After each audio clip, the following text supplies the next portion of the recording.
This is Mamila and right now nandito ako sa Grab Warehouse kung saan in-acquire na nga nila ang Move It. At ngayon, ito yung kakabaan ng pila para sa mga applicant. So magtatanong lang tayo, Kuya, patingin, anong unang ginagawa? So may registration guys. So I think kailangan yung maagang pumunta kasi sa dami ng applicant. So ito daw yung registration. Tapos after this, papasok kayo sa loob. Queuing na si Ate Gardon, and then nandun na sa loob yung interview, orientation at saka skills training. After the skills training, ano mangyayari? Sama, may baka-check pa yung motor. Checking ng motor, tapos in everything, tapos testing, ano.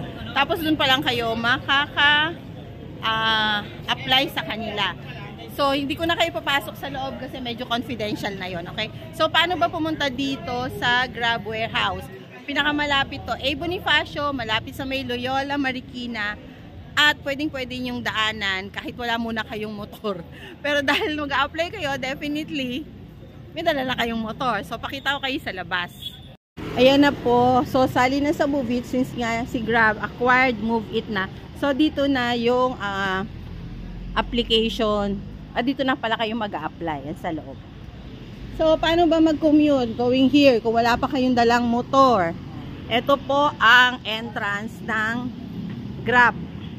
Now, we are here at A. Bonifacio, Barangay Barangka. So, dalawang choice nyo. Kung magagaling kayo ng Marikina, going to Cubao, going to Stop and Shop. Ayan ang mga jeep. Dumadaan siya dito. So, ang pinakaano lang yan is Kalayaan. Tapos sasakay na kayo ng jeep papunta dito sa Marikina. Ito normally yung jeep na dumadaan, no? Meron ding mga bus. Okay, yon. And this is a warehouse. So guys, I hope nakatulong tong video ko sa inyo para mag-apply na rin kayo as Move It rider or Grab driver.